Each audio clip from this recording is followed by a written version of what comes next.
আসসালামু আলাইকুম। সরকারের যুব ক্রিয়া এবং স্থানীয় সরকার বিষয়ক যে মন্ত্রণালয় তার উপদেষ্টা জনাব আসিফ মোহাম্মদ সজীব ভুঁইয়ার কর্মকাণ্ড নিয়ে নানা সময়ে নানা ধরনের আলোচনা হয় এবং নানা বিতর্কে অথবা নানা আলোচনায় উনি থাকেন। এই উপদেষ্টা মণ্ডলীতে আমার বিবেচনায় সবচেয়ে অনভিজ্ঞ এবং সবচেয়ে কম বয়স্ক ব্যক্তি এই আসিফ মাহমুদ সজীব ভুঁইয়া, কিন্তু আলোচনা এবং নানা কর্মকাণ্ডের মাধ্যমে মানুষের কথাবার্তায় উনি বেশ চলে আসেন প্রায়। সবশেষ যে ঘটনাটা ঘটল সেটা হলো যে মরক্কো যাওয়ার পথে, মরক্কোতে একটা সেমিনারে অংশ নিতে গেছেন, যাওয়ার পথে এয়ারপোর্টে যাওয়ার পর ওনার লাগেজের মধ্যে পাওয়া গেল অস্ত্রসহ একটা ম্যাগাজিন। অস্ত্রসহ ম্যাগাজিন নিয়ে এয়ারপোর্টে প্রবেশ করা একটা ক্রিমিনাল অফেন্স। কথা পরিষ্কার ভাই, ক্রিমিনাল অফেন্স, একটা ভয়ঙ্কর অপরাধ। যদি এই কাজ আপনি করেন আপনাকে জেলে যেতে হবে, কোনো সন্দেহ নাই। আমার স্পষ্ট মনে আছে বছর কয়েক আগে এরকম আওয়ামী লীগের একজন নেতা তিনি অস্ত্রসহ এয়ারপোর্টে ঢুকে গিয়েছিলেন। ওই লোকের জেল হয়েছিল। স্বৈরাচারী আমলে, কিন্তু স্বৈরাচারী সরকারও এই আইনটা প্রয়োগ করেছিল, তার জেল হয়ে গিয়েছিল। তো এক্ষেত্রে কি হলো? উনি উপদেষ্টা মানুষ। এই দেশে সংবিধান বলে, আইন বলে যে আইন সবার জন্য সমান, কিন্তু বাংলাদেশে আমরা এই জুলাই পরবর্তী আন্দোলনের সময় দেখছি যে আইন সবার জন্য সমান নয়। ওনার জন্য আইন সমান নয়, ওনার কিছুই হয়নি। উনি সেই অস্ত্রটা ওনার প্রটোকল অফিসারের কাছে দিয়ে উনি চলে গেছেন। কেউ ওনাকে আটকায়নি, কেউ ওনাকে বলেনি আপনি একটা বেআইনি কাজ করেছেন, কেউ ওনার কাছ থেকে কোনো ধরনের মুচলেখা পর্যন্ত নেয়নি, যেন কিছুই হয়নি, যেন কিছুই হয়নি। এই হলো এই দেশের আইনের শাসনের নমুনা। পৃথিবীর অন্য কোনো দেশ হলে কী হতো সে আলোচনায় পরে আসি। এখন এই ঘটনা যখন ঘটেছে তখন নানা ধরনের কথাবার্তা কিন্তু এটা নিয়ে এসেছে। অনেকে আবার এমন প্রশ্ন করেছেন, আমি গতকালকে থেকে আজকে পর্যন্ত আমি বেশ সোশ্যাল মিডিয়াতে দেখলাম, অনেকে প্রশ্ন করেছেন যে উনি অস্ত্রের লাইসেন্সটা পেলেন কীভাবে। মানে বাংলাদেশে বেসরকারি যে কোনো পাবলিক একটা অস্ত্র কিন্তু লাইসেন্স আকারে নিতে পারে, তার জন্য কিছু নিয়ম আছে। নিয়মগুলো হলো, আমি আপনাদের একটু সংক্ষেপে নিয়মটা বলি। বাংলাদেশে একটা অস্ত্র আইন আছে 1878 সালের আইন, সেটা আবার পরে আধুনিকায়ন হয়েছে 2016 সালে আইনটা আবার নতুন করে হয়েছে, অনেক কিছু ধারা উপধারা যুক্ত হয়েছে। অস্ত্র পেতে গেলে আপনাকে যে কাজটা প্রথমেই করতে হবে, আপনার বয়স হতে হবে কমপক্ষে 30 বছর, 30 বছর, 30 থেকে 70 বছর আপনার বয়স থাকতে হবে। 30-এর কম হলে আপনি অস্ত্রের জন্য আবেদনই করতে পারবেন না। 2 নম্বর যে ধারাটা লাগবে সেটা হলো, যদি আপনি ছোট অস্ত্র নেন, স্মল আর্মস, পিস্তল, রিভলভার, সেক্ষেত্রে আপনার অর্থনৈতিক সচ্ছলতা এমন থাকতে হবে যে আপনি প্রতি বছর কমপক্ষে 3 লাখ টাকা আয়কর দেন। যে 3 লাখ টাকা আয়কর দেয় তার আয় কত হতে পারে ধারণাই করতে পারেন। তো আপনার বাৎসরিক আয়কর হতে হবে মিনিমাম 3 লাখ টাকা। এইভাবে আপনি বিগত 3 বছর আয়কর দিয়েছেন সেই সার্টিফিকেট আপনাকে আপনার অ্যাপ্লিকেশনের সঙ্গে জমা দিতে হবে। এটা হলো অস্ত্র পাওয়ার একটা ন্যূনতম যোগ্যতা। এরকম যোগ্যতা সবার থাকলে সবাই অ্যাপ্লাই করলে সবাই অস্ত্র পাবেন তা কিন্তু না। তারপরে সেটা আবার জেলা প্রশাসন তারা বিচার বিশ্লেষণ করবেন, তারপরে দেবেন। তো আসিফ মাহমুদ ভুঁইয়া কীভাবে অস্ত্র পেলেন? ওনার বয়সটা 26 বছর, আর ওনার 3 লাখ টাকা আয়কর দেওয়ার অ্যাবিলিটি আছে বলে আমি বিশ্বাস করি না। কারণ উনি কয়েকদিন আগে বেকার ছিলেন, লেখাপড়াও শেষ করেননি তখনও। তো উনি কী করে দেবেন? ওনার ইনকামটা কী? কাজে এই দুটো পয়েন্টে ওনার সে অ্যাবিলিটি নাই। এটা নিয়ে অনেক রকম আলোচনা করেছেন যে কীভাবে অস্ত্র পেলেন না পেলেন। এটা নিয়ে মানুষ আলোচনা করতেই পারেন। আসিফ মাহমুদ সজীব ভুঁইয়ার যে ভেরিফাইড ফেসবুক পেজ, তার যে অ্যাডমিন মানে উনি, আমি মনে করি যেহেতু ওনার ভেরিফাইড, এখানে উনি আজকে একটা স্ট্যাটাস দিয়েছেন। সেই স্ট্যাটাসটাতে উনি একটা ছবি দিয়েছে, অস্ত্র আইনের একটা অধ্যায়ের ছবি দিয়ে দিয়েছেন এবং ছবি দিয়ে উনি মন্তব্য করেছেন যে আসুন জানি, শিখি, তারপর মন্তব্য করি। ডিফেম করাই যদি উদ্দেশ্য হয় তাহলে অজ্ঞ থাকুন। ধন্যবাদ। এই যে ওনার মন্তব্যটা, এই মন্তব্যটার মধ্যে আমার কাছে মনে হয় এক ধরনের ঔদ্ধত্য আছে। মানুষকে আক্রমণ করার এক ধরনের মানসিকতা এখানে কাজ করেছে। তারপর উনি বলতে চেয়েছেন যারা ওনাকে ডিফেম করেছেন তারা সবাই কিছু জানে না, কিছু শেখেনি এবং তারা অজ্ঞ, মূর্খ। উনি হলেন মহাজ্ঞানী। এই মহাজ্ঞানী উপদেশটা জনগণকে এক দফা জ্ঞান দিয়ে দিলেন। হ্যাঁ, উনি কি বলেছেন সেটা আমি ওটা আপনাদেরকে একটু ধারণা দিতে চাই আমি, যে আসলে একটা আইন আছে। আইনটা কি? এই অস্ত্র আইনের 32 নম্বর ধারায় বলা হয়েছে বিশেষ প্রাধিকার। মানে ওই যে আমি দুটো আইনের কথা বললাম যে বয়স 30 হতে হবে মিনিমাম, ইনকাম ট্যাক্স দিতে হবে, ওই দুইটা বিষয় প্রযোজ্য হবে না কিছু লোকের জন্য। এটা হলো বিশেষ প্রাধিকার, মানে বিশেষ একটা অধিকার আছে। কাদের এটা? স্পিকার, ডেপুটি স্পিকার, মন্ত্রী, প্রতিমন্ত্রী, উপমন্ত্রী ও সমপদ মর্যাদা সম্পন্ন ব্যক্তি। মানে উনি এই সমপদ মর্যাদা সম্পন্ন ব্যক্তি একজন হিসেবে উনি আছেন। উনি মন্ত্রীর সমপদের মর্যাদা সম্পন্ন একজন ব্যক্তি। অতএব ওনার জন্য ওই 30 বছরের নিয়মটাও প্রযোজ্য নয় এবং ওই ইনকাম ট্যাক্সের ব্যাপারটাও প্রযোজ্য নয়। তো সেক্ষেত্রে উনি অস্ত্র পেতে পারেন লাইসেন্স হিসাবে। এটা উনি জনগণকে জানালেন, খুব ভালো। জনগণ জ্ঞান অর্জন করবে, সেটাও ভালো।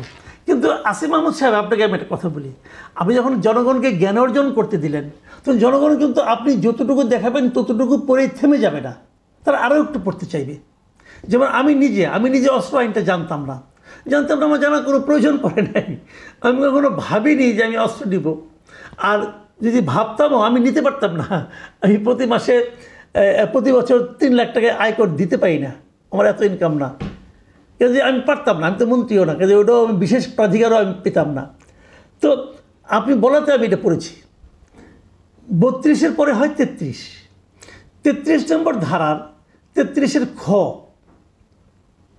সেখানে কি বলা হয়েছে? জনাব আসিফ মাহমুদ, এটা কি আপনি জানেন? এটা কি পড়েছেন? এটা কি শিখেছেন? আপনাকে আমি একটু শেখাই কি আছে ওখানে। 33-এর খতে বলা হয়েছে বিদেশে অবস্থানকালীন সময়ে লাইসেন্সকৃত অস্ত্র সংশ্লিষ্ট জেলা মালখানা থানা সেফ কিপিং লাইসেন্স প্রাপ্ত প্রতিষ্ঠানে জমা রাখতে হবে। আপনি কি এখন বিদেশ যাচ্ছেন মরক্কোতে, আপনি কি আপনার অস্ত্রটা এই যেখানে যেখানে রাখতে বলা হয়েছে রেখেছেন? রাখেননি। আমি কী করে বুঝলাম? দেখুন, আপনি যে বলেছেন, আপনার যে নিউজটা ছাপা হয়েছে সেখানে আপনি স্পষ্ট বলেছেন যে প্যাকিং করার সময় অস্ত্রসহ একটি ম্যাগাজিন বাসায় রেখে এলেও ভুলবশত আরেকটি ম্যাগাজিন ব্যাগে থেকে যায়। এই কথাটা কিন্তু আপনি লিখেছেন, যেটা স্ক্যান করার পর আমার প্রোটোকল অফিসারের কাছে হস্তান্তর করে আসি। বিষয়টি আনইনটেনশনাল, এই আপনি লিখেছেন, কিন্তু আপনি নিজের ফেসবুক পেজে আপনি ব্যাখ্যাটা দিয়েছেন। প্রশ্নটা হলো, আপনি অস্ত্রটা বাসায় রেখে এসেছেন কেন? আপনি তো বাসায় অস্ত্র রেখে আসতে পারেন না। 33-এর খ অনুযায়ী আপনি পারেন না।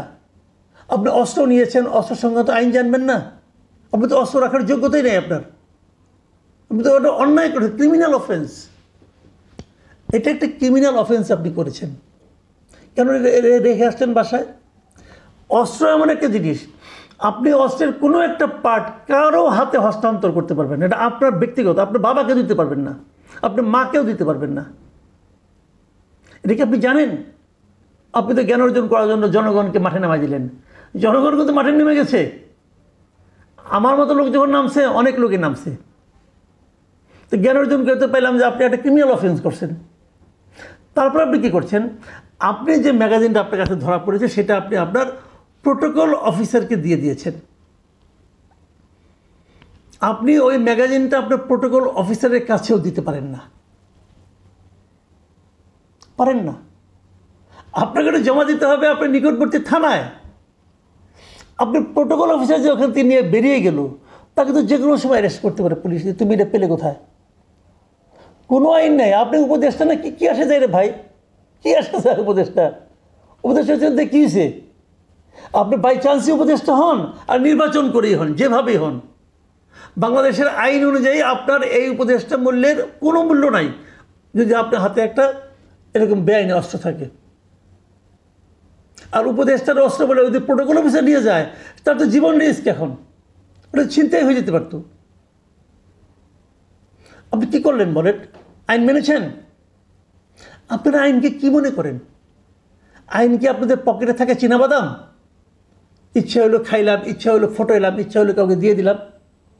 এটা শেখ হাসিনা করতো, তাকে আমরা স্বৈরাচারী বলতাম। আপনারা তো তার চেয়ে বড় স্বৈরাচারী হয়ে গেছেন। কোনো অভিজ্ঞতা নাই, কোনো যোগ্যতা নাই, উপদেষ্টা হয়ে বসে আছেন আর এগুলি করছেন। কয়েকটা কথা বলি, কতগুলি আইনগত দিক দিয়ে আলোচনা করলাম, যেহেতু আপনি পড়তে বলেছেন বলে পড়েছি ভাই। আরও কয়েকটা কথা বলি যেগুলি নৈতিক একটা বক্তব্য দিয়ে আপনার সঙ্গে আলাপ করতে চাই। সেটা হলো, একটা অস্ত্রের দাম কত? আমি যতটুকু জেনেছি, একটা আপনার বোধহয় খুব সম্ভবত স্মল আর্মস, যতটুকু আমরা বুঝতে পেরেছি, পিস্তল অথবা রিভলভার কিছু একটা হবে। অ্যাভারেজ দাম হলো 2 থেকে 2.5 লাখ টাকা। দামি, আরও দামি আছে। আপনি 2 থেকে 2.5 লাখ টাকা পেলেন কোথায়? আপনি কী এমন সম্পদ আছে? আপনি জমিদারের পুত্র নন, এটা আমরা জানি। আপনার বাবা যে স্কুল শিক্ষক, এটাও আমরা জানি। আপনি কোথায় পেলেন? আপনি কয় টাকা বেতন পান? আপনার মান্থলি ইনকাম কত টাকা বলেন? আপনি আমাকে বুঝান। আপনি আর কি করেন? চাকরির বাইরে টিউশনি করেন? তা তো আর করতে পারবেন না। উপদেষ্টার পদে টিউশনি করতে পারবেন না। আপনার বৈধ ইনকাম কত বলেন? এই বৈধ ইনকাম দিয়ে আপনি 2.5 লাখ টাকা খরচ করে কিনতে পারেন এক একটা গুলির দাম 5,000 টাকা। আমি খবর নিয়েছি, রিভলভারে একটা গুলির দাম 5,000 টাকা। 2 ম্যাগাজিন ভর্তি গুলি। আপনি কোথায় পেলেন টাকাটা? আপনাকে আপনার বন্ধুবান্ধব দিয়েছে? হ্যাঁ, আমরা জেনেতাম যে মন্ত্রী হলে পরে বন্ধুবান্ধবরা অনেক কিছু দেয়। ওবায়দুল কাদেরকে অনেক কিছু দিত। তো আপনি কি সেরকম মন্ত্রী হয়েছেন? এই মন্ত্রিত্ব করার জন্য আপনাকে পাঠানো হয়েছে? একটা আন্দোলনের মাধ্যমে আপনারা গিয়েছেন। মানুষ আশা করে যে আন্দোলনটা, যে জনগণের আন্দোলন ছিল, সেই জনগণের যে চিন্তা চেতনা, তার প্রতিফলন আপনাদের আচরণে ঘটবে, সেটা তো ঘটেনি। আচ্ছা, আপনার অস্ত্র দরকারটা কেন? নিরাপত্তা। আপনাকে তো গানম্যান দেওয়া হয়, সরকারি ব্যয় আপনাকে গানম্যান দেওয়া হয়, অস্ত্রধারী গানম্যান থাকে। তাহলে আপনি পার্সোনাল উইপেন দিয়ে কী করবেন? আপনি খুব এক্সপার্ট অস্ত্র চালনায়। কই শিখলেন? কবে শিখলেন? ট্রেনিংটা কবে নিলেন অস্ত্র চালানোর? বলুন। এই বিষয়গুলি কিন্তু মানুষের মনে, মুখে মুখে এই প্রশ্নগুলি ছড়িয়ে যাচ্ছে। যত ছড়াচ্ছে, যতই আপনি জ্ঞানের কথা বলেন না কেন, মানুষ কিন্তু আপনাকে বিশ্বাস করবে না।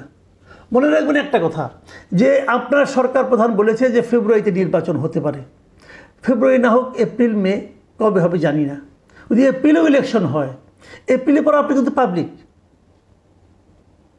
এপ্রিলের পরে আপনি একজন পাবলিক। তখন কি আপনার অস্ত্র থাকবে? তখন তো আপনার বিশেষ প্রবিধান আপনার জন্য প্রযোজ্য হবে না। তখন আপনি কী করবেন? তখনও লোকে আপনাকে এড়ে ফেলাবে। এইগুলি মাথায় রাখতে হয়, দীর্ঘমেয়াদী চিন্তা করতে হয়, মানুষের সেন্টিমেন্টের কথা ভাবতে হয়। আপনারা ধরাকে সরাজ্ঞান করছেন, যেটি বাংলাদেশের মানুষেরও জানা দরকারি। এবং রিসেন্টলি যে ঘটনাটা ঘটেছে, যে মিস্টার আসিফ মাহমুদ্দিন যে ক্রিমিনাল অফেন্সটা করেছেন, সেই ক্ষেত্রে তাকে ছাড় দেওয়ার বিষয়টি নিয়ে কিন্তু এখন আলোচনা সমালোচনা হচ্ছে, এবং ইন্টার গভর্নমেন্টকে নিয়েও কিন্তু এই জাতীয় ক্ষেত্রে প্রশ্ন উঠেছে। পাশাপাশি আইন প্রশাসনিক যে ব্যবস্থা আছে, এটিও কিন্তু আপনার একটি হাস্যকরে পরিণত হয়েছে, যে আসলে মানুষজন এটি হাস্যছলে নিয়েছে এখন। কারণ বিচার কার কাছে যাবে বা কে বা বিচার করবে, এরকম একটা পরিস্থিতি তৈরি হয়েছে। অথবা আমরা চাইবো যে রাষ্ট্রের যারা আইন প্রয়োগ করার ব্যবস্থা, তারা যেন অবশ্যই তাদের নিয়ম অনুযায়ী আইনটা প্রয়োগ করে সকল নাগরিক ক্ষেত্রে সমানভাবে। এবং যে বিষয়গুলো ঘটেছে ওনার ক্ষেত্রে, সেটিও কিন্তু বিভিন্ন ক্ষেত্রে আমার প্রথম দিকে মনে হলেও কিন্তু ধীরে ধীরে বিভিন্ন প্রশ্নের অ্যান্সার কিন্তু মানুষের মনে জাগ্রত হচ্ছে। অতএব এটি এটি অবশ্যই দুঃখজনক একটি ঘটনায় বলা যায়।